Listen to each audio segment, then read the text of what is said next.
오늘 우리에게 주신 말씀 함께 보도록 하겠습니다. 오늘 우리에게 주시는 말씀은 호세아서고요. 호세아서 11장에서 말씀 보도록 하는데요.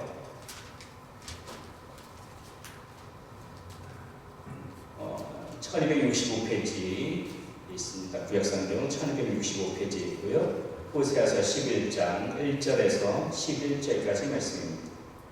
저와 여러분들이 한 절씩 교독하도록 하겠습니다.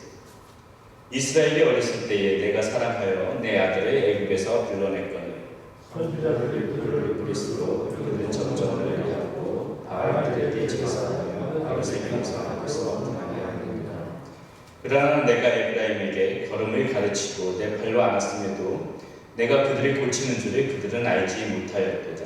내가 사랑의 줄이고 사랑의 줄로 그들을 이끌고 그들에 대하여 그 목에서 멀리 모든 자같이 되었으며 그들 앞에 먹을 것을 두었노라. 그들은 애굽 땅으로 되돌아가지 못하겠거늘 내게 돌아오기를 싫어하니 아수르 사람이 그 임금이 될 것이다. 하늘이 그들의 성읍들에 치며 빗장을 깨뜨려 없이 하니 이는 그들의 개척으로 말미암으리라. 내 백성이 끝끝내 내게서 물러가나니 비록 그들을 불러 위에 계신 이에게로 돌아오라 했지라도 일어나는 자가 하나도 없도다. 에브라임이여 내가 어찌 너를 버리겠느냐 이스라엘이여 내가 어찌 너를 버리겠느냐 어찌 너를 하나님과 같이 두느냐 어찌 너를 모시고 임하시느냐 내 마음이 내 속에서 돌이켜 나의 눈물이 온전히 불붙었다고. 내가 나의 맹렬한 진노를 나타내지 아니하며 내가 다시는 에브라임을 멸하지 아니하리니 이는 내가 하나님이요 사람이 아니니라. 내 가운데 있는 거룩한 이미 진노함으로 네게 임하지 아니하리라. 그들은 사자처럼 소리를 내시는 여호와를 따를 것이라. 여호와께서 소리를 내시며 자손들의 서쪽에서부터 떠나오되 함께 있습니다. 그들은 애굽에서부터 새같이 아수르에서부터 비둘기같이 떠나오리니 내가 그들의 집에 머물게 하리라. 나 여호와의 말이니라. 네. 이 성경 말씀을 보면은요, 성경에서 우리에게 주시고자 하는 말씀을 구약에서부터 신약까지 만약에 한마디로 정의한다면 무엇일까 생각해 본 적이 있습니다. 무엇일 것 같습니다. 구약에서 신약까지 과연 하나님께서 우리에게 주시는 이 말씀을 한마디로 정의한다면 무엇일까? 성경을 아무리 읽어봐도요, 이거밖에 없는 것 같아요. 하나님께서 우리를 향한 사랑. 하나님께서 우리를 향한 사랑. 성경은 이 말씀의 정확한 그 주제가 처음부터 끝까지 하나님께서 우리들을 얼마나 사랑하시는지를 나타내주는 부분이 있습니다. 그것이 전체적인 주제라고 봐도 될 것 같고요. 하나님께서 천지를 창조하실 때부터 이 인간을 사랑하고자 하는 그 목적이 하나님께서는 분명하셨던 것 같아요. 한번 생각해 보시죠. 하나님께서 하나님 좋으시라고 이런 해와 달을 만드셨겠습니까? 동물들을 만드시고 식물을 만드셨겠어요? 하나님께서 무엇이 아쉬우셨어요? 이 곰곰이 생각해 보면은 하나님께서 천지를 창조하실 때부터 하나님께서 인간을 염두에 두셨던 것 같아요. 하나님께서 가장 사랑하는 백성들, 이 자녀들, 하나님께서 하나님의 형상대로 가장 사랑하시는 존재를 만들어 놓고 이 사람들이 이 땅 가운데서 어떻게 살아가는데 필요한 것이 무엇일까 생각하시다가 모든 만물들을 다 계획 속에서 만들어 놓은 것이 아닌가 그런 생각을 해봅니다. 그렇기 때문에 하나님께서 처음부터 목적은 이 하나님의 마음을 담아서 다 우리를 사랑하고자 하는 그러한 목적이 이 성경 말씀의 주지를 흘러가고 있다는 것이죠.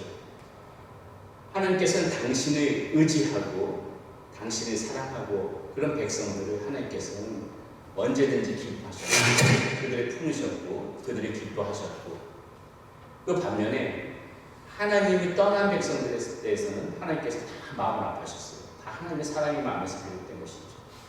하나님 앞에 붙어있는 백성들은 하나님께서 사랑하시고 하나님이 떠난 백성들을 통해서 하나님 앞에 멀리 떨어져 있는 백성들에 향해서는 하나님께서 마음 아파하시고 그래서 성경에서 보게 되게 되면은 이 하나님이 우리 인간들이 향한 그런 행동의 모습들이 다 이렇게 잘 기록되어져 있지 않습니까? 하나님 앞에 옆에 가까이 있을 적에는 한량없이 베풀어 주시는 그 은혜들이 잘 나타나져 있고요. 그 인간들이 정말 그 잘못된 죄로 인하여 하나님이 멀리 떠나 있을 적에는 때로는 징계를 이렇게 하나님께서 베푸셨고 그 징계를 하시면서 그 징계에서만 머무는 것이 아니라 또 하나님께서 치유해 주시고 회복해 주시고 이런 것들이 하나님의 계속 반복되어지거든요. 성경 말씀을 보게 되게 됩니다.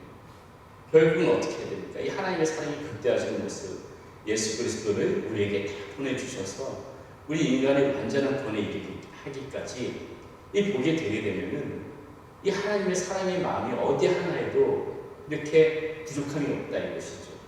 어떤 사람들이 이렇게 얘기를 합니다. 아니 도대체 진노가 무슨 사랑입니까? 하나님께서 진노하시는 게 무슨 사랑입니까? 하나님께서 사람들을 징계하시는 게 무슨 사랑입니까? 이렇게 얘기하는 사람들도 있어요. 그런데 아마 여기서 자녀들을 키워오신 분들은 다 아실 겁니다. 이제 앞으로 자녀들을 키워보시면 아시게 될 겁니다. 자녀가 그릇된 길로 갈 때 부모는 가만히 있지 않죠. 어떤 식으로든지 간에 징계를 하게 됩니다. 그렇다면 그 징계의 그 마음의 발로가 어디서부터 나오는 거예요? 절대로 미워서 징계하지는 않잖아요. 그렇죠? 미워서 징계하는 법은 없습니다. 다 그 마음의 발로는 사랑의 마음으로부터 비롯되어지기 때문에 그렇게 징계를 하는 것이죠. 이 하나님께서 우리들을 징계하실 때에도 고스란히 그런 마음이 그대로 담겨져 있다는 것입니다.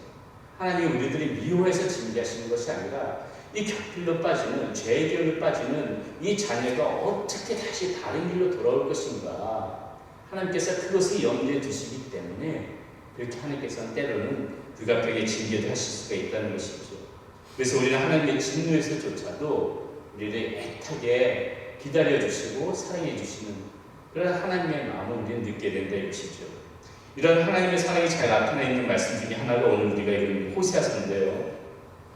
이 말씀을 나누기 앞서서 이 호세아서의 이 배경을 우리가 살펴보는 것이 굉장히 중요합니다. 왜냐하면 이 호세아서가 쓰여진 이 배경만 봐도 우리가 잘 이해만 해도 이 하나님께서 얼마나 우리들을 깊이 사랑하시는지 이 배경만 봐도 잘 알 수가 있어요.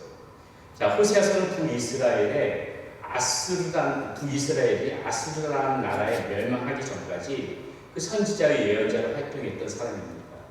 결국 이 북이스라엘 사람들이 핵심한 우상들을 섬기고 하나님의 곁을 떠나는 극심한 죄악 가운데 있다가 아수르라는 나라에 멸망하잖아요.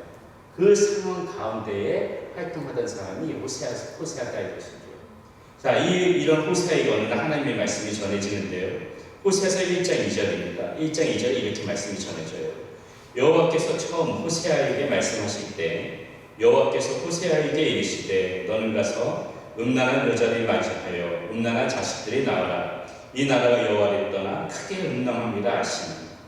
자, 하나님께서 뭐라고 말씀하시냐면요. 호세아 보고 너 길에 나가가지고 음란한 여자를 만나라는 거예요. 그리고 그 여자를 통해서 그런 자녀들이 나오라는 겁니다. 자, 이 평생 동안 신실하게 살아왔던 이 호세아에게 하나님의 이 말씀은 굉장히 충격적이었을 것입니다. 하나님, 내가 하나님 앞에 어떻게 살아온지 알지 않습니까? 이 평생 신실하게 거룩하게 그렇게 하나님을 바라보면서 살았는데 저보고 길에 나가서 음란한 여자를 맞이하라며. 근데 하나님의 말씀이니까 어떡합니까? 그래서 호세아가 그 하나님의 말씀에 순종할 수밖에 없으니까는 거리로 나가서 고멜이라는 그런 창기를 만나게 됩니다. 그 고멜이라는 창기를 데리고 와서 자기 아내를 삼고 그리고 자녀를 낳습니다. 그런데 이 고멜이라는 창기가 그런 식으로 가정을 꾸렸으면 잘 살아야 되는데 그러지를 못하는 거예요. 계속해서 나가는 겁니다. 또 집 밖에 나가서 예전 생활을 그대로 하는 거예요. 얼마나 한번 상상을 해보세요. 이 호세아의 입장에서는 이게 얼마나 화가 날 일입니까? 그런데도 어떻게 합니까? 호세아는 이 고멜이라는 여자가 나갈 때마다 또 그냥 데리고 나와서 다시 데리고 오는 거예요. 다시 데리고 나와서 다시 가정을 이루고 살아가는 겁니다. 몇 번을 그렇게 하는 거예요. 자, 이런 경험을 통해서, 이런 호세아의 경험을 통해서 하나님께서는 과연 우리에게 무슨 말씀을 해주시고 싶었던 것일까요? 하나님께서 우리에게 해주시고 싶었던 말씀. 하나님의 마음, 자신의 사랑하는 그러한 자녀들이 그 하나님의 마음과 다르게 계속해서 집 밖을 벗어나고 곁길로 빠지고 죄의 길로 빠질 때 그 하나님의 그 자녀들을 향한 그 애타는 가슴, 그 고뇌, 그 가슴 아픔, 이런 것들을 하나님께서 우리에게 말씀해 주시고자 이 호세아를 통해서 이런 경험을 하게 하신 것이 아닌가, 이런 생각을 해보는 것이죠. 여러분, 여기서 고멜이 누굽니까? 고멜인 거예요. 사실 따져보면은 이 하나님께서 이 고멜을 통하여서 우리에게 말씀해 주시고자 하는 것은 이 고멜 같은 사람들이 바로 저와 여러분 같은 사람이라고 하나님께서 얘기해 주고 있는 겁니다. 우리들의 모습이 이 고멜과 같이 하나님께서 계속 품어주시고 하나님께서 계속 불러주심에도 불구하고 자꾸 집 밖에 벗어나려고 하는 그 모습이 단지 이 고멜의 모습이 아니라 이 고멜의 모습 안에는 우리의 형상이 담겨져 있다는 거예요. 너희들의 모습이 지금 이렇다고 얘기를 하는 겁니다. 너희들의 모습이 이렇게 계속해서 나의 속을 들끓게 하고 내 가슴을 아프게 했지만은 나는 너네들을 버려두지 않고 계속해서 이렇게 불러들였다. 하나님께서는 이렇게 우리에게 얘기해주고 있는 것이죠. 그래서 호세아에서 이 율 흘러가는 가장 큰 그 맥은 무엇이에요? 하나님께서 우리들을 향한 그런 처절한 사랑입니다. 가장 애타는 사랑. 그래서 저는 오늘 이 본문 말씀을 통하여서 이 하나님의 사랑과 은혜를 좀 더 여러분들하고 구체적으로 나눠보려고 하는데요. 자, 그렇다면 이 하나님께서 우리에게 베풀어 주시는 이 사랑, 끝까지 가는 사랑, 지치지 않는 사랑, 그 사랑은 무엇인가 한번 생각해 보고자 합니다. 첫째, 하나님의 사랑은요, 먼저 우리들이 찾아와서 불러주신 사랑이에요. 먼저 우리들이 찾아와서 불러주신 사랑. 여러분, 우리가 먼저 하나님을 선택했다고 종종 착각할 때가 있습니다. 내가 먼저 하나님을 믿지 않았습니까? 제가 믿고 싶어서 믿었는데요. 우리가 먼저 하나님을 찾고 우리가 먼저 하나님을 불렀다고 생각하고 있는데 사실 그렇지 않아요. 하나님께서 먼저 우리들을 생각하시고 우리들을 찾고 우리들을 불러주신 것입니다. 하나님께서 우리 마음 가운데 찾아와 주시고 내가 의식하든 의식하지 못하든 간에 하나님께서 우리들을 불러주셨기 때문에 오늘 저와 여러분들이 이 자리에 있다는 것이죠. 비록 우리는 때때로 그분을 외면하고 벗어날 때가 많이 있습니다. 그분의 품을 벗어날 때가 많이 있어요. 그렇지만 하나님께서는 그렇게 벗어날 때에도 우리들을 포기하지 않으시는 거예요. 우리가 멀리 떨어져 있을 적에도 우리가 어디에 있든지 간에 우리가 정말 어떤 사막 한복판에 있든지 간에 바다 한가운데 있든지 간에 하나님께서는 우리들을 계속해서 찾고 불러주시는 것을 끊임없이 해나가신다는 것이죠. 여러분 기억하세요? 아담과 하와가 범죄했을 적에 그 아담을 먼저 찾으셨던 분이 누구세요? 자신들이 범죄했다고 자신들이 하나님 먼저 불렀던 것이 아니에요. 창세기 3장 9절에 보면은 아담과 하와가 범죄해서 숨었을 적에 하나님께서 먼저 찾아갔습니다. 아담아 내가 어디 있느냐? 아담아 내가 어디 있느냐? 하나님이 찾으러 다니시죠. 하나님이 찾으시는 거예요. 아브라함을 불렀던 걸 기억하십니까? 하나님이 먼저 아브라함을 찾아가셔서 아브라함으로 하여금 큰 민족을 이루게 하시죠. 호렙산 가시떨기나무 아래서 불꽃을 나타내셔서 모세를 찾으시고 그 모세를 통하여서 하나님께서 출애굽하게 하신 것입니다. 자던 사무엘을 깨워서 이스라엘 왕조를 만들게끔 그렇게 불러주시고 찾아주셨던 분도 우리 하나님이시라는 것이죠. 다윗도 하나님께서 먼저 찾아가셔서 그에게 기름 부어주셔서 하나님께 합당한 그러니까 위대한 하나님의 사람으로 먼저 만들었던 것도 우리 하나님입니다. 사울은 어때요? 그리스도를 핍박하던 사울도 다메섹 도성을 넘어갈 때 하나님께서 그 사울을 불러주셔서 하나님의 자녀를 만드시고 사울을 바울을 만드셨던 거예요. 이 성경의 말씀을 보게 되게 되면 언제나 항상 하나님께서 먼저 찾아가셨던 거예요. 먼저 찾아가셔서 우리들을 불러주시고 먼저 찾아오셔서 우리들을 하나님의 자녀로 삼아주셨다는 것이죠. 카라바조라는 화가가 그린 그런 마테르 부르심과 성화가 있습니다. 한번 그림을 띄워줄 수가 있나요? 조금 더 크게가 안 되나? 자, 여기 보게 되면요. 저 맨 오른쪽에 예수님께서 손으로 좀 가르치고 있고요. 지금 가운데 보게 되게 되면 손가락으로 이렇게 자신을 가리키는 사람이 있고 맨 왼쪽에 보게 되면 돈만 쓰고 있는 사람이 있습니다. 지금 마테르 부르심이라는 이 성화에 나타나는 그림입니다. 예수님께서 찾아오신 거예요. 마태가 있는 장소에 찾아오시고 아마 저기는 아마 세관이었을 겁니다. 마태가 세리였기 때문에 누군가를 가리키죠. 이 여기서 예수님이 가리킬 때 이 가리키는 존재가 누구인지는 사실상은 정확하게 알 수는 없습니다. 근데 여기 제가 여기서 좀 유심히 보고 싶은 사람이 저 가운데 있는 사람, 저 표정, 그리고 저 맨 왼쪽에서 고개 툭 숙이고 돈만 세고 있는 사람이 저는 굉장히 인상이 깊은데요. 이 가운데 있는 사람의 표정 보고 참 많은 걸 얘기해 주는 것 같아요. 예수님이 손으로 가리키면서 그 사람의 표정 가운데 있는 사람의 표정 가운데 놀라운 표정이 많은 걸 얘기해 줍니다. 아니, 주님, 아마 소문을 들어서 알겠죠. 당신이 여기 왜 오셨습니까? 당신이 여기 왜 오셨죠? 여기가 어떤 곳이라고 오셨습니까? 여긴 당신이 오실 만한 곳이 아닙니다.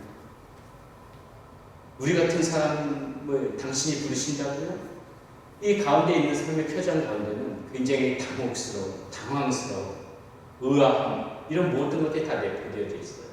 맨 왼쪽에 있는 사람은 너네가 무슨 말을 하든지 누가 부르든지 간에 난 내 할 일만 하겠다. 나는 이 돈에만 지금 관심이 있으니까 돈을 세겠다.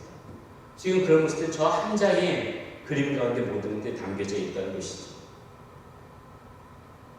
여러분, 여기서 보게 되면 저 예수님의 손이 지금 이 마태를 부르는 것처럼 바로 저와 여러분들이 가르치고 있다는 것을 우리는 알아야 돼요.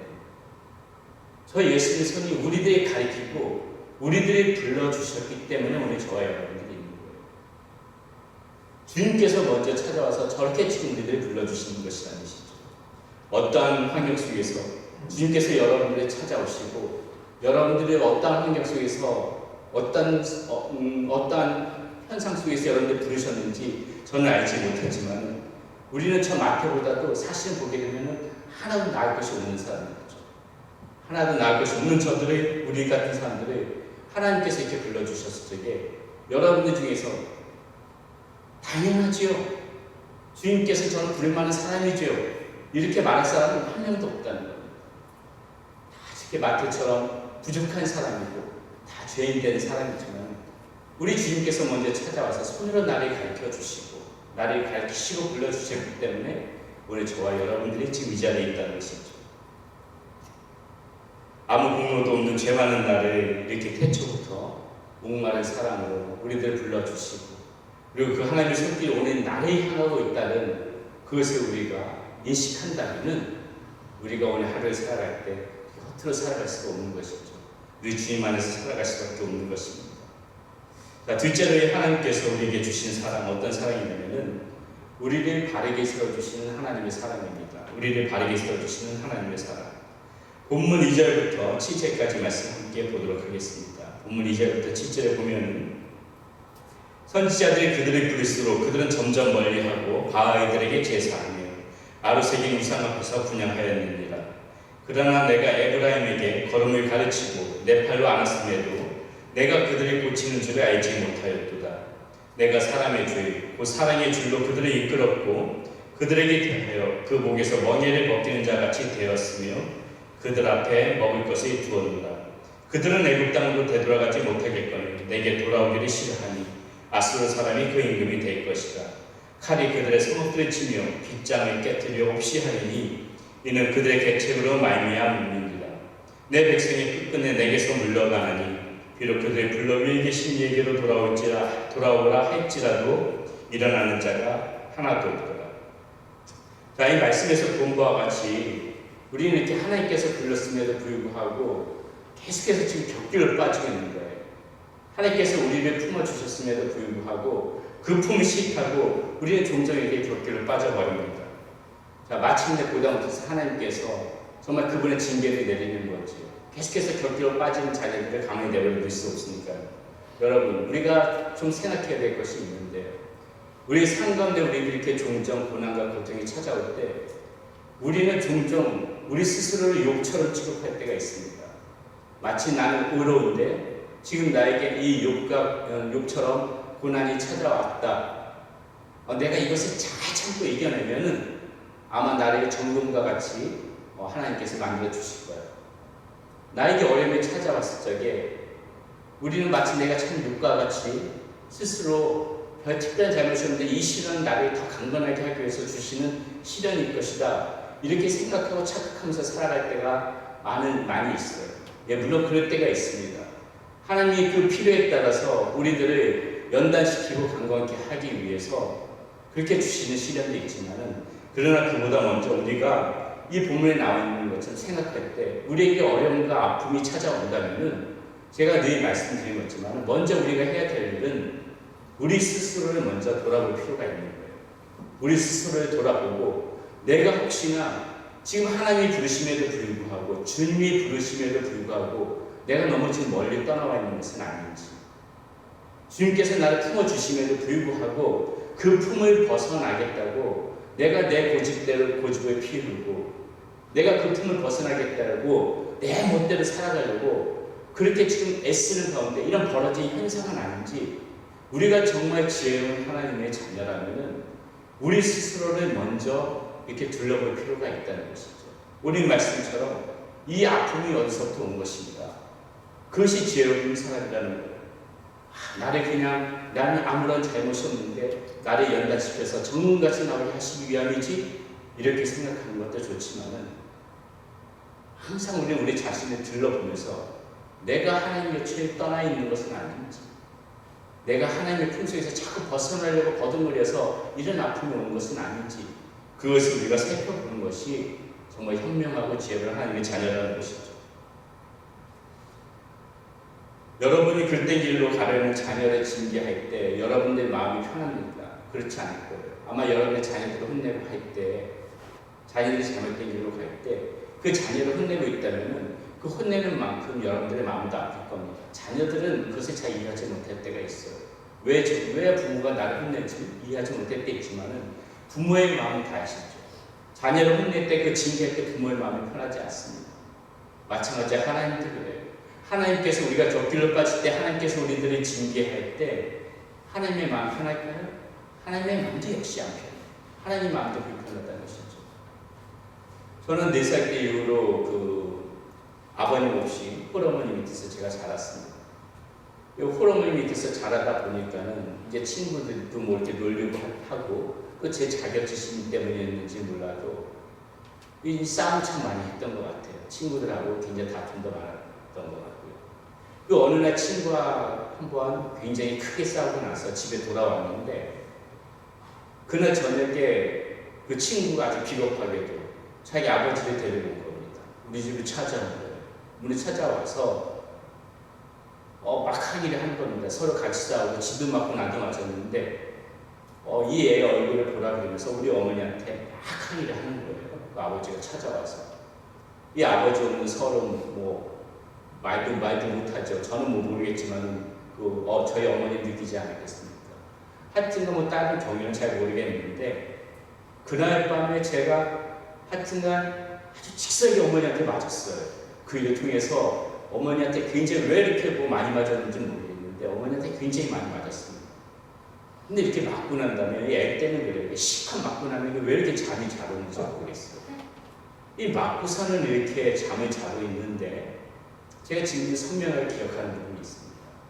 맞고 나서 딱 자고 있는데 이제 원망스럽죠. 나는 그 친구하고 내가 저도 이유가 있으니까 싸웠던 거 아닙니까? 그걸 이해하지 못하고 저를 무작정 혼내고 그렇게 저를 이렇게 때렸던 어머니가 원망스럽지만은, 그런 원망스러운 마음을 갖고 잠을 자고 있는데, 제 볼가에 그 어머니의 눈물 떨어지는 것이 느껴지는 거예요.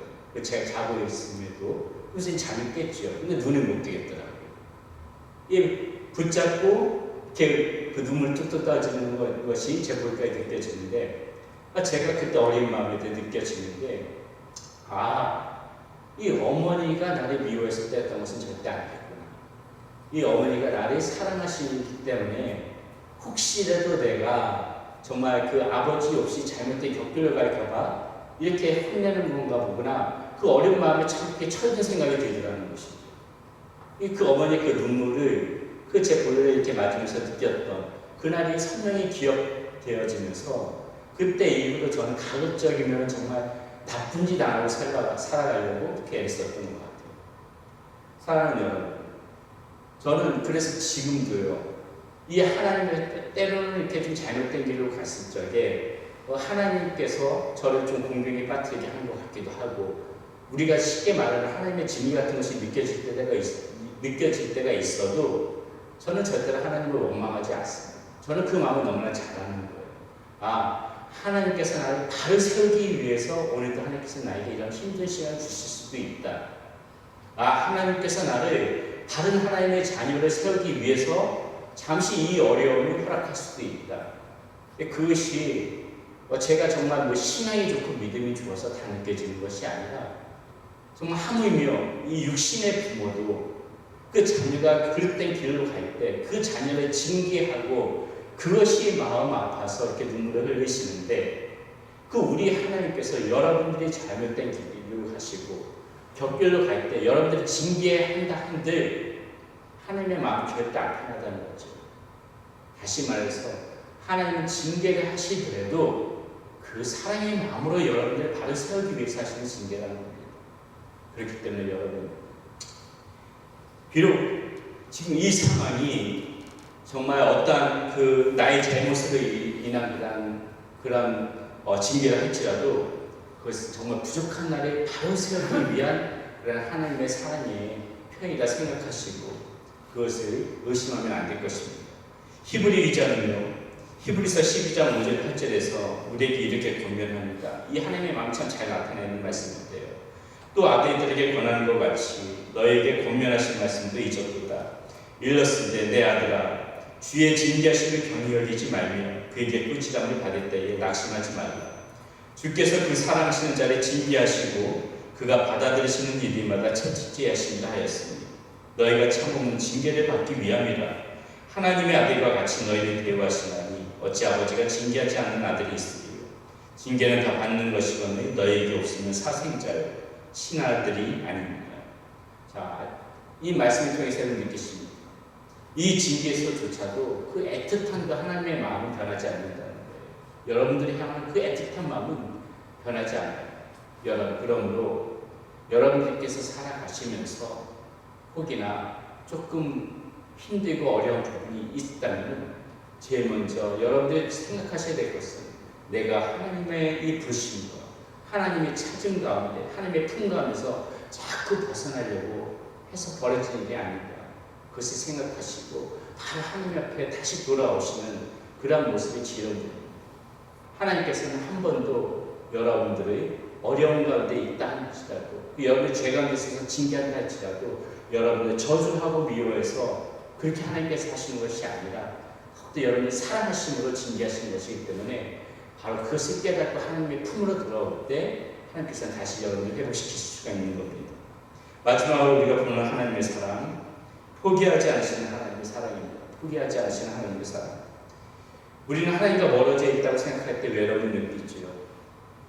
또 어떤 때는 나는 정말 이게 하나님 앞에서 정말 버려진 존재는 아닌가 그렇게 두려워할 때도 있습니다. 특별하게 내가 이렇게 성결하게 살지 못하고 내가 정말 이렇게 하나님 앞에 거룩한 삶의 모습을 잘 보이지 못할 때 그 두려움이 더 커지죠. 이런 모습을 바라보는 나도 이해할 수가 없는데 과연 하나님께서 이런 부족한 나의 모습, 이런 죄 많은 나의 모습을 받아주시겠느냐 이런 의심이 들 때도 있습니다. 그러나 여러분 그것은 여러분이 너무나도 하나님을 모르고 하시는 말씀입니다. 여러분 정말 우리가 진실된 하나님의 마음을 알고 싶다면 오늘 본문 8절 9절 말씀 한번 보세요. 여기 정말 하나님의 진실된 그런 마음이 담겨져 있습니다. 말씀 잘 보세요. 에브라임이여 내가 어찌 너를 놓겠느냐. 이스라엘이여 내가 어찌 너를 버리겠느냐. 내가 어찌 너를 아드마같이 놓겠느냐. 어찌 너를 스보임같이 두겠느냐. 여기 아드마하고 스보임이라는 지역은요 이 소돔과 고모라 그 인근 지역에 있는 지역이에요. 소돔과 고모라가 멸망할 때 같이 멸망했던 지역입니다. 내 마음이 내 속에서 돌이켜 나의 긍휼이 온전히 불붙는 듯하도다. 내가 나의 맹렬한 진노를 나타내지 아니하며 내가 다시는 에브라임이 말하지 아니하리니 이는 내가 하나님이요 사람이 아닙니다. 내 가운데 있는 거룩한 님이 진노함으로 내게 임하지 아니하리라. 여러분 이 말씀 속에서 여러분이 하는 이 애틋한 하나님의 그 사랑의 감정이 느껴지십니까? 이게 하나님의 진실된 마음이라는 것이죠. 우리 어떠한 경우에도 포기하지 않고 우리 가운데 찾아오셔가지고 내가 너를 버리지 않았다. 내가 너를 그냥 내버려 둔 적이 없다. 내가 너를 내 손에서 버려준 적이 없다. 이것을 계속해서 우리에게 말씀해 주시는 분이 이분이 지금 우리 하나님이시라는 것입니다. 그러므로 여러분, 우리에게 늦은 것은 없어요. 지금 여러분들이 어떤 상황에 있든지 간에 우리에게 늦은 것은 없습니다. 우리만 하나님을 포기하지 않고 우리가 하나님의 손에 붙잡는다면 여러분들 지금 얼마만큼 멀리 하나님과 떨어져 있어도 그거 상관없어요. 하나님께서 다시 불러주시는 거예요. 여러분을 다시 붙잡아주세요. 여러분이 다시 시선을 하나님께로 향하고 여러분들이 손에 다시 하나님께로 뻗들면은 여러분 지금 이 말씀을 보세요. 이게 지금 하나님의 진실된 말씀이에요. 여기서처럼 호세아에서 지금 이 말씀처럼 하나님에게 진실, 우리를 향한 이 애타고 진실된 마음을 다른 성경 구절에서 참 찾아보기도 많지 않아요. 이렇게 구체적으로 나와 있는 부분이 거의 많지가 않아요. 보세요. 어찌 너를 놓겠느냐? 내가 어찌 너를 버리겠느냐? 내가 어찌 너를 놓겠느냐? 어찌 너를 두겠느냐? 어찌 너는 계속해서 지금 하나님께서 말씀하시는 거예요. 이 간절한 마음인 거예요. 야, 니네들이 잘못된 길로 가고 너네들 내 말 안 듣고 내 편을 자꾸 벗어나려고 애쓰고 자꾸 벽길로 갔지만은 내가 어찌 너를 버리겠느냐? 내가 어찌 너를 두겠느냐? 내가 어찌 너를 놓겠느냐? 이 하나님의 애타는 가슴이죠. 그렇게 물론 정말 우리에게는 늦은 것이 없어요. 언제든지 간에 여러분들이 주님께로 다시 손을 뻗고 주님께로 시선을 향한다면 이 주님께서는 긍휼한 마음으로 여러분들을 받아주실 것이라는 것이죠. 또 한 가지 우리가 생각해야 될 것이 뭐냐면 이 하나님의 음성이 나만을 위한 음성도 아니고 나만을 위한 음성은 아니죠. 우리는 종종 나와 하나님의 관계만 생각만 하고 거기서 멈춰버릴 때가 있는데 생각해 보세요. 이 부르심과 이 하나님의 이 마음이 어찌 나만 해당하는 거겠어요? 아, 내 가족, 내 형제, 내 아내, 내 남편, 내 이웃, 내 직장 동료 다 똑같이 하나님도 그 사람에게 같은 그런 마음 아니겠습니까? 내가 혹시 내 마음속에 싫어하는 사람이 있다면 그 사람에게 하나님 똑같은 지금 이 말씀을 하고 계시는 거예요. 내가 어찌 너를 놓겠느냐? 내가 어찌 너를 버려두겠느냐? 하나님이 존재하지 않는 그 사람을 내가 어찌 존재할 수가 있겠습니까? 그러므로 여러분, 이 하나님의 이 포기하지 않는 사람, 이 절대적인 사람, 이 간절하고 애틋한 사람은 나를 향한 사랑이 있기도 하지만 그 우리 이런 교인들, 내 옆에 있는 사람들, 내 가족들, 내 이웃들, 내 직장 동료들 누구에게도 동일하게 하나님께서 그 사람을 불러주시고 사랑으로 찾으시는 그러한 분이라고 생각한다면 오늘 내가 바라보고 있는 내 옆에 사람의 형상을 우리는 하나님의 형상처럼 또 이렇게 존귀하게 바라보면서 살아갈 수가 있는 것이죠. 하나님께서 우리에게 원하시는 또 그런 부분이고 오늘 하루도 내 옆에 있는 사람을 존귀한 하나님의 사람, 저 사람도 하나님이 찾으시는 사람이죠. 저 사람도 하나님께서 애타게 부르시는 사람이죠. 저 사람도 하나님께서 손에 놓고 싶은 사람이 아니죠. 이것을 생각하면서 살아가야 된다는 겁니다. 자, 말씀을 맺도록 하겠습니다. 우리 찬양 준비해 주시고요. 하나님 지금 이 시간도 우리들을 먼저 찾고 부르시지요. 때로는 우리의 죄로 인한 징계가 있을 때도 있지만 그럼에도 불구하고 하나님께서는 싸매 주시고 치유해 주시고 회복해 주십니다. 하나님의 사랑이 마음이고 하나님께서는 끝까지 가는 사람으로 지치지 않는 사람으로 포기하지 않는 사람으로 이렇게 우리에게 다가와 주십니다.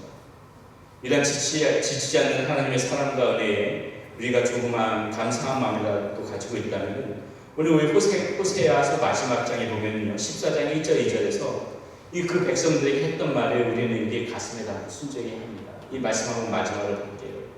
이스라엘아 내 하나님 여호와께 돌아오라.